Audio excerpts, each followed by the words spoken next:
नमस्कार विद्यार्थी मित्रांनो, कृष्णा महाविद्यालय रेठरे बुद्रुक कनिष्ठ विभाग इयत्ता 12वी शास्त्र विषय मराठी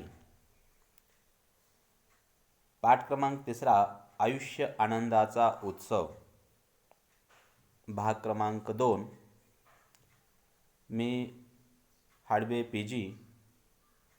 तुम्हा सर्व विद्यार्थ्यांचं या तासिकेमध्ये स्वागत आहे. विद्यार्थ्यांनो, काल आपण आयुष्य आनंदाचा उत्सव लेखक शिवराज गोरले यांचा आपण परिचय, ग्रंथसंपदा,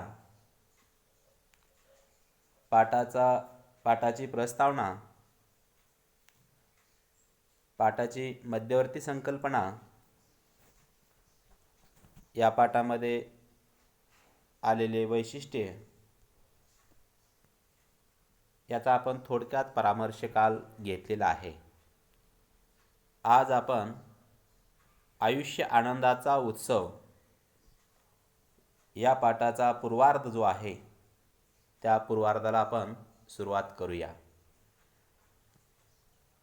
लेखक शिवराज गोरले आपल्याला सांगतायत,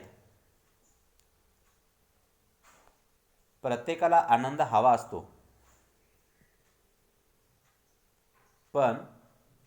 परंतु बऱ्याचदा आनंद म्हणजे काय आणि तो कसा मिळवावा हे लोकांना उमगत नाही.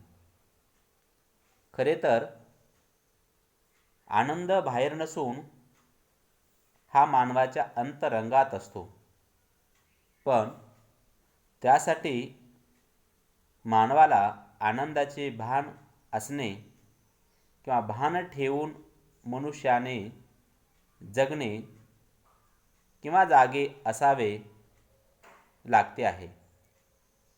हे या पाठात लेखकाने हलक्या फुलक्या शैलीमध्ये तुम्हा समोर उलगडले आहे. आनंद नेमका कशात असतो, तो कसा अनुभवायचा असतो, छोट्या छोट्या गोष्टीतही आनंद कसा भरून राहिलेला असतो, आनंदी राहण्याची सवय कशी लावून घ्यावी यासंबंधी विविध उदाहरणांमधून केलेले विवेचन, आनंदी राहण्यासाठी मोलाचे मार्गदर्शन लेखक आपल्याला करणार आहेत. निसर्गाची सोबत, संगीताची साथ आणि पुस्तकांचा सहवास हे आनंदी राहण्यासाठी कसे उपयुक्त ठरतात ते लेखक सोदाहरण या पाठामध्ये आपल्याला सांगणार आहेत. या संबंधीच्या विवेचनामुळे आपणास जीवनात आनंदी राहण्याचा जो राजमार्ग आहे तो राजमार्ग लेखक आपल्याला सापडून देणार आहेत आणि तो कसा गवसतो हे आपण पाहणार आहोत. मुलांनो, पाठाला सुरुवात करूया. पहिल्या परिच्छेदामध्ये लेखक आपल्याला सांगतायत, काय सांगतायत? आनंद सगळ्यांनाच हवा असतो, पण आपला आनंद नेमका कशात आहे हे अनेकांना कळत नसतं. आनंद म्हणजे नेमकं काय हेही उलगडलेलं नसतं. कुठे असतो हा आनंद, कुठे नसतो हा आनंद? आनंदी आनंदगडे जिकडे तिकडे चोहीकडे, ही फक्त कवी कल्पनाच नव्हे, तेच सत्य आहे, किंबहुना शाश्वत सत्य आहे. या पहिल्या परिच्छेदामध्ये लेखक आपल्याला सर्वांना सांगतायत की मानवी जीवनामध्ये आनंद हा सगळ्यांनाच हवा असतो, कारण आनंदाशिवाय जगणं नव्हे. परंतु ह्या आनंदाच्या ज्या व्याख्या आहेत हे आपण नेहमीचं जीवन जगत असताना या आनंदाकडे समाजातले बरेचसे लोक त्याची व्याख्या आपापल्या सोयीनुसार बनवतात. काही लोकांना आनंद म्हणजे काय तर पैसा म्हणजे आनंद होय असे समजणारे काही समाजातला वर्ग आहे. तर काहींना वाटतं पद म्हणजे आनंद आहे. तर काहींना प्रतिष्ठा म्हणजे आनंद होय. तर काहींना वाटतं 4 चाकी गाडी म्हणजे आनंद होय. तर काहींना वाटतं 4 मजली इमारत म्हणजेच आनंद होय. मग आनंद म्हणजे काय हे शोधता शोधता अशा व्याख्या करणाऱ्या समाजातल्या विविध वर्गातील असणारे जे काही व्यक्ती आहेत, या व्यक्तींचं जीवन नव्हे तर संपूर्ण आयुष्य हे आनंद म्हणजे नेमकं काय आणि हा आनंद नेमका कुठे असतो हे शोधण्यामध्ये उभं आयुष्य निघून जातं. आणि भौतिक साधनं प्रपंचामध्ये कमवताना खरा आयुष्याचा आनंद घ्यायचा राहून जातो. आणि मग परत माणसांच्या पुढे प्रश्न उभा राहतो, कुठे असतो हा आनंद? परंतु लेखक आपल्याला सांगतायत की असे म्हणणारे जे लोक आहेत, कुठे असतो हा आनंद? परंतु लेखकाने उपरोधिक शैलीमध्ये प्रश्न विचारलेला आहे, कुठे नसतो हा आनंद? आनंदी आनंदगडे जिकडे तिकडे चोहीकडे. आपल्याला आठवत असेल की आनंदी आनंदगडे जिकडे तिकडे चोहीकडे ही पंक्ती आपण उच्चारल्या बरोबर आपल्या डोळ्यासमोर बालकवी उभे राहतात. बालकवी म्हणजे त्र्यंबक बापूजी ठोंबरे. आणि या पहिल्याच उतार्यामध्ये एक सत्य सांगितलेलं आहे. कारण का बालकवींनी जेव्हा आनंदी आनंदगडे जिकडे तिकडे चोहीकडे अशा पद्धतीची कविता रचली गेली, तेव्हा हे कविता एक स्वप्न नव्हे तर शाश्वत सत्य आहे. कारण कवीच्या जीवनामध्ये सुद्धा आनंदी वृत्ती न जी जीवन जगायला हवे आहेत, ते कवीला सुद्धा जीवन जगता आलेलं नाही. वयाच्या 28व्या वर्षी ते मृत्यू पावलेले आहेत. म्हणूनच कवी म्हणतो आहे की एक कवी कल्पना नव्हे, ते सत्य आहे. कसं आहे? किंबहुना शाश्वत सत्य आहे. आणि मग काय शाश्वत सत्य आहे? तर असे भौतिक सुखाच्या मागे लागणारा जो समाज आहे, हा समाज खऱ्या आनंदापासून खऱ्या सुखापासून हा दुरावतो आहे. आणि मग भौतिक साधनं आयुष्यामध्ये कमवता कमवता उभं आयुष्य कसं निघून जातं आणि जीवनाचा खरा आनंद जो आहे, हा आनंद घेण्यापासून ही माणसं मुक्त आहेत. म्हणून बालकवी म्हणतायत की आनंदी आनंदगडे जिकडे तिकडे चोही कडे, वरती खाली मोद भरे, वायू संगे मोद फिरे. इथं बालकवींची कविता मी दिलेली आहे, ते आपण वाचून घ्यावी. नव्हे तर लेखक सांगतो आहे की तुकाराम महाराज सांगतायत की आनंदाचे डोही आनंद तरंग, आनंदची अंग आनंदाचे. जीवन आपण पहिल्याच तासिकेमध्ये पाहिलेलं आहे की हे मानवी जीवन दुःखाने भरलेलं आहे. परंतु मानवाने दुःखाने खचून न जाता दुःख म्हणजेच सुख असं समजून मानवाने जीवन जगलं पाहिजे.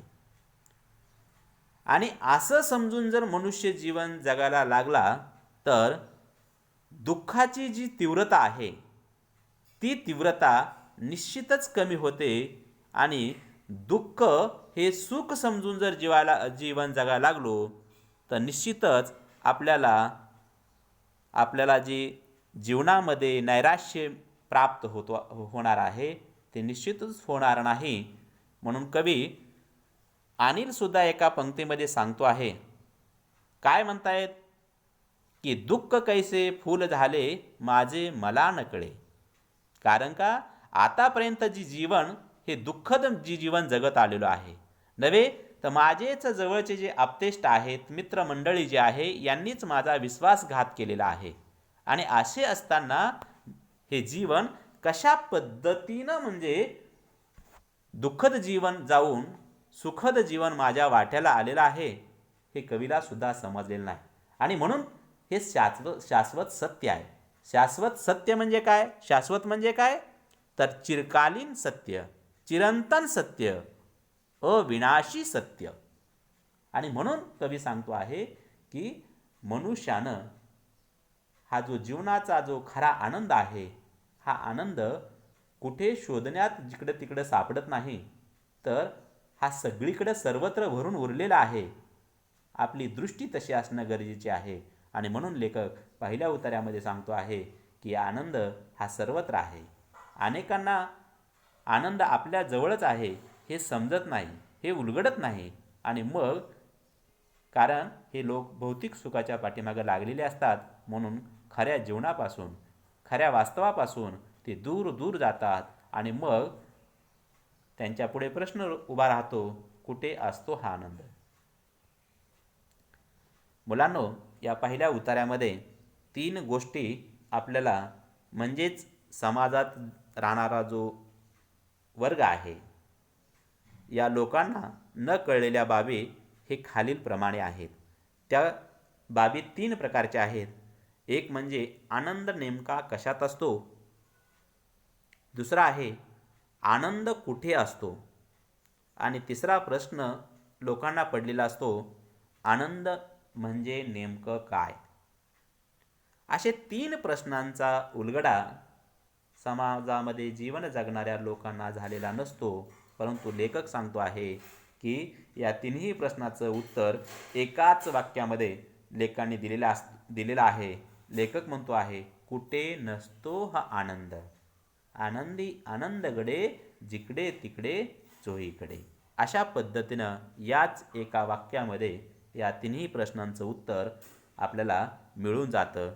अशा प्रकारे पहिल्या उतार्यामध्ये लेखकाने आपल्याला सांगितलेलं आहे.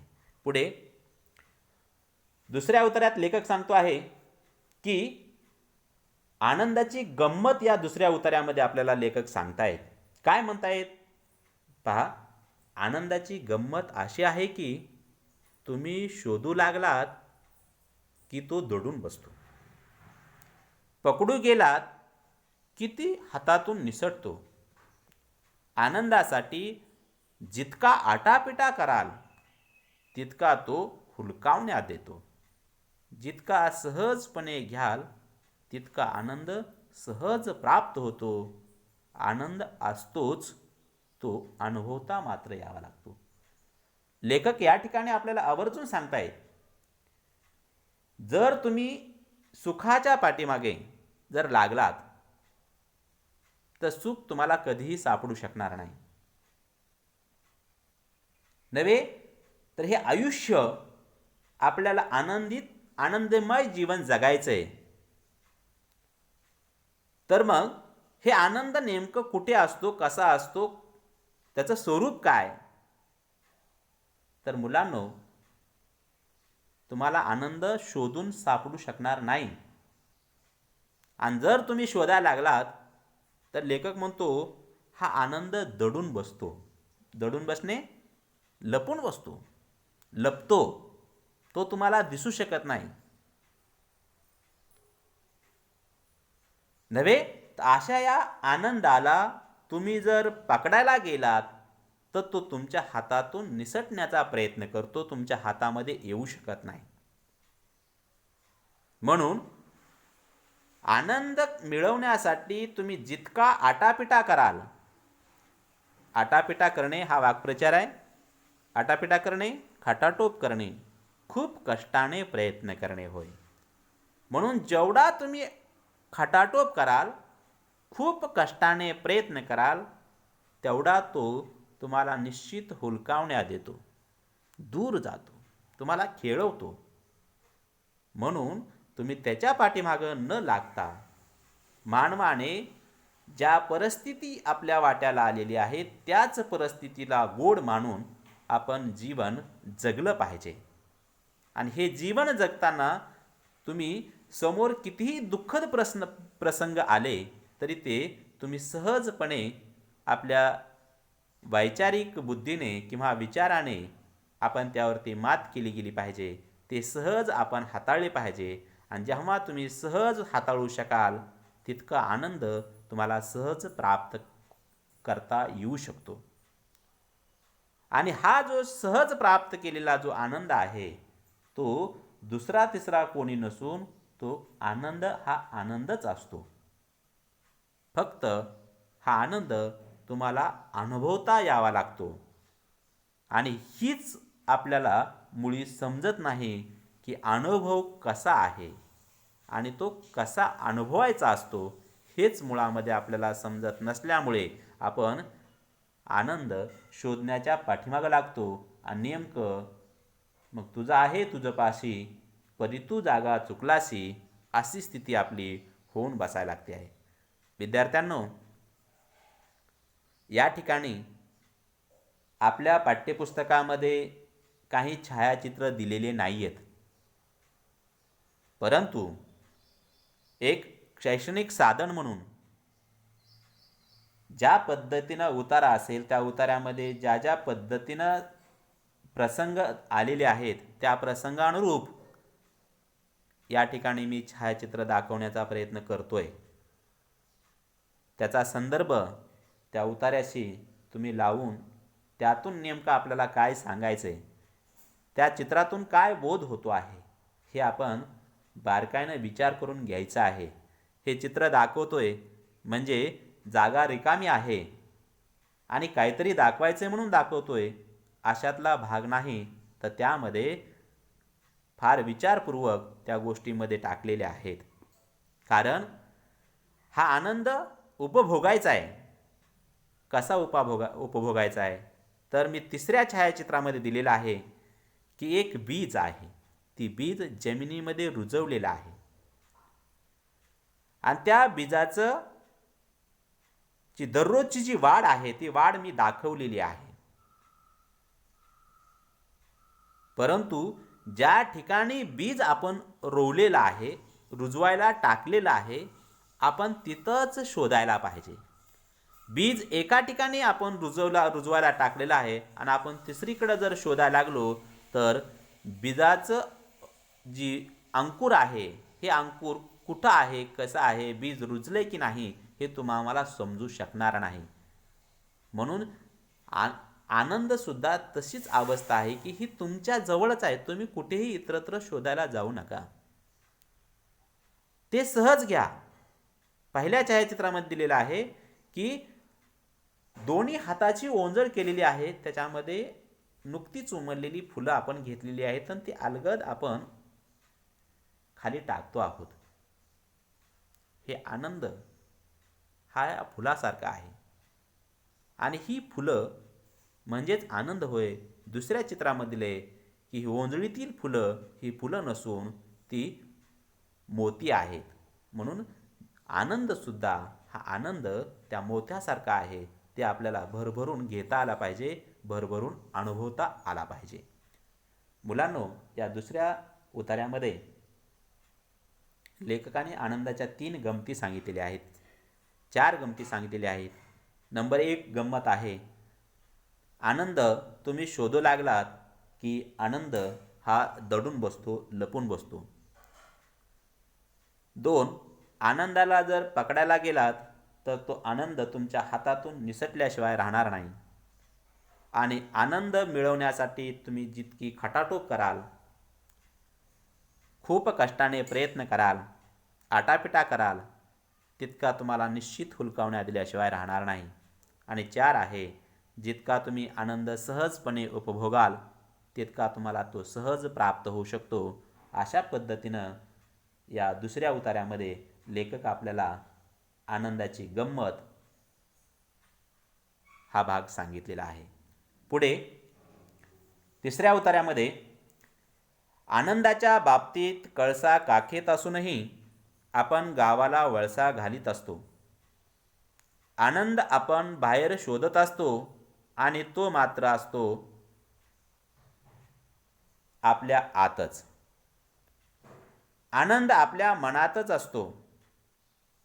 आनंदाच्या झऱ्याचा उगम आपल्या अंतरंगातच असतो. विद्यार्थ्यांनो, या ठिकाणी फार महत्त्वाचं लेखकाने आपल्याला सांगितलेलं आहे की प्रत्येक माणसाला आनंद हवा आहे आणि तो सगळ्यांनाच हवा असतो. पण नेमका आनंद हा कुठे असतो हा पहिल्याच उतार्यामध्ये लोकांनी प्रश्न उभा केलेला आहे. हा प्रश्न मात्र लोकांना माहिती नाही की आनंदाच्या बाबतीत आपली सर्वांची अवस्था त्या मृगाप्रमाणे झालेली आहे. कारण का मृगांची अवस्था त्या मृगाच्या हरणाच्या बेंबीतच, बेंबी म्हणजे नाभीतच कस्तुरी असते आणि त्या कस्तुरीच्या गंधाने हा मृग मोहित होतो. पण येणारा सुगंध आपल्या आतच आहे हे मात्र त्या मृगाला माहीत नाही. आणि म्हणूनच माणसाचं पण नेमकं तसंच झालेलं आहे. त्याला आनंद हवा आहे, पण तो नेमका कशात आहे, आनंद म्हणजे काय, कुठे असतो हीही त्याला माहिती नाही. आणि म्हणून या हरणासारखी माणसाची अवस्था झालेली आहे. आणि म्हणून म्हणजे आनंद हा आपल्या जवळच आहे, आपल्या अंतरंगातच आहे आणि आपल्या जवळच असताना आपण मात्र आनंद हा बाहेर शोधत असतो. नव्हे तर इथं म्हण दिलेली आहे, काकेत कळसा आणि गावाला वळसा. अशी स्थिती आपली होऊन बसलेली आहे. कारण जी गोष्ट आपल्या जवळच आहे ती गोष्ट आपण इतरत्र शोधत राहतो, ती आपल्याला मुलांना निश्चितच सापडणार नाही. म्हणून हरणाची जी अवस्था झालेली आहे तशीच अवस्था माणसाची आनंदाच्या बाबतीत झालेली आहे. आपण खाली छायाचित्रामध्ये हे मृग दाखवलेलं आहे आणि या मृगाच्या नाभीत 2 नंबरचं जे चित्र आहे ते चित्र म्हणजे कस्तुरी आहे. आणि ही कस्तुरी अतिशय सुगंधमय आहे आणि याच कस्तुरीचा सुगंध त्या हरणाला येतो आणि ते मृग या गंधाने मोहित होऊन ते इतरत्र भटकू लागतं. म्हणून माणसाची सुद्धा अशीच अवस्था आहे. जी गोष्ट आपल्यातच आहे ते माणसं विसरून जातात आणि ती गोष्ट मिळवण्यासाठी इतरत्र शोधत राहतात, खटाटोप करत असतात. लेखक सांगतो आहे ही गोष्ट चुकीची आहे. नव्हे तर हा आनंद सर्वत्र आहे, चोहीकडे आहे. हा आनंद कुठे आहे तर कुठेही नाही, तो तुमच्या मेंदूतच आहे. मेंदूत म्हणजे मनात आहे, मनातच आहे. परंतु मनातला असलेला आनंद आपण तो सोडून देतो, विसरून जातो, त्याचं स्थान विसरतो आणि आपण इतरत्र शोधायला लागतो. हा आनंद झऱ्याचा उगम आपल्या अंतरंगातच असतो, असं लेखक पुढच्या वाक्यामध्ये सांगतो आहे की आनंद हा आनंदाचा उगम, त्याला झरा असं लेखकाने म्हटलेलं आहे. या झऱ्याचा उगम म्हणजेच आनंदरूपी झऱ्याचा उगम हा माणसाच्या मनात असतो, अंतरंगात असतो. पण अंतरंगातला हा आनंदाचं उगमाचं जे स्थान आहे तो मनुष्य विसरून जातो आणि हा आनंद शोधण्यामध्ये मनुष्य भटकंती करतो. अशा पद्धतीनं लेखक या तिसऱ्या उतार्यामध्ये सांगण्याचा प्रयत्न करत आहेत. पुढे हे खरं आहे की आनंद सर्वत्र असतो, पण अंतरंगात आनंद असेल तरच तो अनुभवता येतो. आनंदाचं नातं जुळतं ते फक्त आनंदाशी. आनंदाला आकर्षित करतो तो फक्त आनंदच, आणि आनंदाला प्रसवतो तोही आनंदच. या ठिकाणी लेखक आपल्याला आवर्जून सांगतायत की आनंदाचं रहस्य आपल्याला या ठिकाणी सांगतायत की हे आनंदाचं नातं आणि आपलं नातं हे कसं आहे. हा आनंद सर्वत्र आहे म्हणून सांगितलेला आहे. जिकडे तिकडे चोहीकडे आनंदी आनंदगडे, जिकडे तिकडे चोहीकडे. हा आनंद आपल्याला अनुभवता आला पाहिजे. हा आनंद आपल्या अंतरंगात म्हणजेच मनात असतो. तो मनातला आनंद आपण उपभोगता आला पाहिजे. आनंदाचं नातं हे फक्त आनंदी असणाऱ्या वृत्तीबरोबरच जुळायला लागतं. कारण का एक आनंदित व्यक्ती आणि दुसरा नैराश्यात जीवन जगणारा व्यक्ती यांचं नातं कधीही जुळू शकत नाही. म्हणून जे सुखाने जीवन जगणारे जे लोक आहेत तेच एकत्र येतात, आणि दुःख वाट्याला आलेलं जी लोक आहेत ते एकत्र येतात. परंतु एक सुखाचं असणारे जीवन जगणारी व्यक्ती आणि दुसरं नैराश्यमय जीवन जगणारी व्यक्ती ही कधीही यांचा मेळ बसू शकत नाही. कारण आनंद हा आनंदाशीच एकत्रित होतो, आनंद हा दुःखाशी एकत्रित कधी होऊ शकत नाही. म्हणून आनंदाला आकर्षित करतो तर तो म्हणजे आनंदच होय. नवे तर या आनंदाला प्रसवतो. प्रसवणे म्हणजेच जन्माला घालणे, म्हणजे आनंदच आनंदाला जन्माला घालत असतो. म्हणूनच लेखक सांगतो आहे की मानवाने हे आनंदीमय जीवन आम्ही जगलं पाहिजे. कारण का हा आनंद जन्माला कोणी घालायचा आहे, तर आनंदाला जन्माला आपणच घालायचं आहे. कारण का आनंद हा तुमच्या अंतरंगात दडून बसलेला आहे.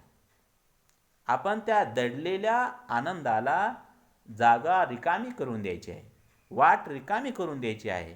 आणि तोही कशाच्या माध्यमातनं, तर आनंदाच्याच माध्यमातनं वाट रिकामी करून द्यायची आहे, असं लेखक या तिसऱ्या चौथ्या उतार्यामध्ये आपल्याला सांगू पाहत आहेत. आपण छायाचित्रामध्ये पाहतोय की आनंद हा सगळीकडं भरून उरलेला आहे. चराचरामध्ये आनंद आहे, की आनंद हा कुठे नाही. आपण पाहतोय पहिल्या छायाचित्रामध्ये की छोटे छोटे मुलं जे आहेत, हा पहिला जो खेळ आहे पकडापकडीचा, तो या ठिकाणी खेळत आहेत. या खेळामध्ये सुद्धा हा आनंद ओतप्रोत असा पद्धतीनं भरलेला आहे. नव्हे तर दुसऱ्या छायाचित्रामध्ये जेव्हा आपण उद्यानामध्ये जातो, विविध प्रकारची जी काही फुलांची झाडे आहेत ही फुललेली आहेत, त्याचा गंध आपण उपभोगत असतो. त्याचं सौंदर्य, त्याचा रंग हा कशा पद्धतीमध्ये रंगात रंगून गेलेला आहे. नव्हे तिसऱ्या छायाचित्रामध्ये पाहतोय की जाऊ आनंदाच्या गावा तोडू तणावाचा पिंजरा. आपण आपल्या मनावरती आलेला जो तणाव आहे तो तणाव आपण दूर केला पाहिजे आणि आपण आनंदाचा आस्वाद घेतला पाहिजे. तो आस्वाद कसा घेतला पाहिजे? तर शेवटची मुलगी अगदी नैसर्गिक वातावरणामध्ये, स्वच्छंद वातावरणामध्ये मनसोक्त पद्धतीनं तो आस्वाद घेताना मी दाखवण्याचा प्रयत्न केला आहे. अशा प्रकारे लेखक आपल्याला तिसऱ्या उतार्यामध्ये सांगतायत. पुढे म्हणतायत, आनंदाचं भान जागृत ठेवणं हेच आनंदाचं रहस्य आहे. असंख्य अगणित पातळ्यांवर आनंद अनुभवता येतो. आपल्या आयुष्यासोबत ज्याचं अस्तित्व असतं तो फक्त अस्तित्वाचा आनंद. आपलं अस्तित्व आपण नेहमीच गृहीत धरून चालतो आणि अस्तित्वाच्या खऱ्या आनंदाला मुकतो. आपल्या अस्तित्वाची साक्ष देत असतो तो म्हणजे आपला श्वास होय. विद्यार्थ्यांनो, लेखक या ठिकाणी आपल्याला आनंदाचं रहस्य या ठिकाणी सांगू इच्छित आहेत. काय म्हणतायत की आनंदाचं भान जागृत ठेवणं गरजेचं आहे. या वाक्याचा परीक्षेमध्ये विचारलं जातं. या वाक्याचा तुम्हाला समजलेला अर्थ लिहा. तर विद्यार्थ्यांनो, या छोट्याच वाक्याचा अर्थ फार गहन आहे. काय म्हणतायत लेखक? आपला श्वास, आपला दिवस रात्र, सूर्योदय सूर्यास्त वगैरेकडे आपण लक्षपूर्वक कधीही बघत नाही. म्हणजे आपले अनुभव आपण लक्षपूर्वक कधीही पाहत नाही. कारण ह्या सगळ्या गोष्टी आपण गृहीत धरतो. कारण हे आनंदाचं जे रहस्य आहे, हे रहस्य जर आपल्याला जर पाहायचं असेल तर हे रहस्य कुठं आहे? असंख्य अगणित पातळ्यांवर आनंद अनुभवता येतो असं लेखक सांगतोय. ज्याचं अस्तित्व हे आनंदच आहे आणि अस्तित्वाचा आनंद हा आम्हाला नेहमी गृहीत धरून चालू शकणार नाही. तर तो नेमका कसा आहे तो आपल्याला उपभोगता आला पाहिजे. आणि जर आपण प्रत्येक गोष्ट गृहीत धरून जर आपण चालायला लागलो तर निश्चितच आपण खऱ्या आनंदापासून मुकू शकणार आहे. कारण प्रत्येक गोष्ट, चिमणी पिलाला चारा घालते आहे, त्यातला असणारा आस्वाद, गाय रानामध्ये चरायला गेलेली आहे, वासरू तिच्यापासून दिवसभर लांब आहे, तेव्हा गायीची घराकडे लागलेली ओढ आणि वासराला पाहिल्याच्या नंतर तिला होणारा आनंद हा आपण अनुभवला पाहिजे. एवढंच नव्हे तर निसर्गामध्ये अनेकविध गोष्टी आहेत की छोट्या छोट्या गोष्टीमध्ये हा आनंद कसा भरून उरलेला आहे. अगणित पातळ्यांवर, असंख्य पातळ्यांवरती आनंद अनुभवता येतो असं आपल्याला सांगितलेलं आहे. इथं छायाचित्रामध्ये दाखवण्याचा प्रयत्न केलेला आहे की ही जी फुलं आहेत, ही फुलं कशा पद्धतीनं वेगवेगळ्या प्रकारची जी रूप आहे, हे रूप प्राप्त केलेलं आपल्याला दिसायला लागतं. म्हणजे फुल हे नैसर्गिक आहे, पण नैसर्गिक रूप या रूपानं सुद्धा कुणाचं तरी स्वरूप धारण केलेलं पाहायला मिळतं.